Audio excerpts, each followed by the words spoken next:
Aloha everyone, Sylvan Bell coming to you live from the bright North Shore of Oahu today. It's December 26, 2014. Thought we would do some sales training. Now, about 2 years ago, I had a transmission going out of a vehicle, and I go to the transmission shop, which transmission shop, they should just label 2500 transmission shop.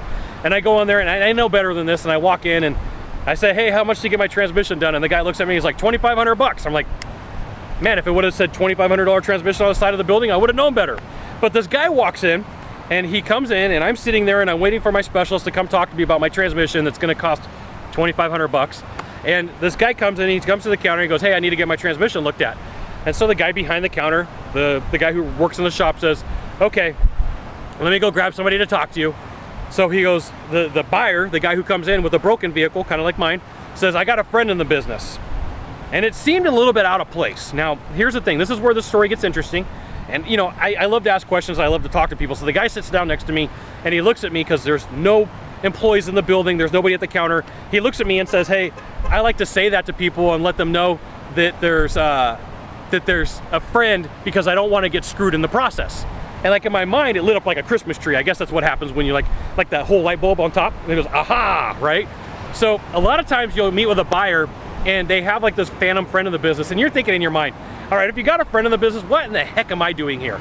Now, 50% of the time it's gonna be a real person that they have that is a friend in the business, and 50% of the time it's just gonna be some phantom person because they won't wanna be taken advantage of. Now, something that happens a lot too is in products and services, the person will come out and they'll talk about the one thing that they know about the service. Now, I grew up a lot in heating and air, and people would always come out to the system to me and they say, hey, is it the refrigerant? Because it was the one thing that they can intelligently talk about.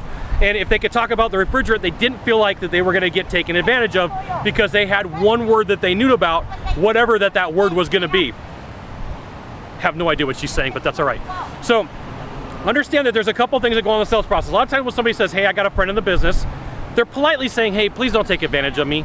Now they may have a friend in the business and you could be just there to confirm a buying decision that they've already made. You know, you need to find that out, but remember, you know, the sale needs three things. It needs a pain, a budget, and a commitment. And once you have those three things, you have a sale. Without them, you really don't have anything, except for I gotta think about it, I'm talking to other people, I'm getting other bids, okay? So know what's going on in the sales process. Know that when they say something like that, that really that their challenge is they're wanting you to do something honest with integrity for them, and they're saying, please don't take advantage of me, okay? Now, if you could do a small favor for me in the box down below, leave a comment, question, or story, that would be fantastic. To the right or to the left, there's like these things called subscribe buttons. You can hit them, subscribe. And then, you know, you can send it out to all your friends via StumbleUpon, Facebook, Twitter, Google+. I haven't been there in months. Sylvan Bell. Only Scott Bell with the Sylvan. We'll see you soon. Thanks for watching. Aloha.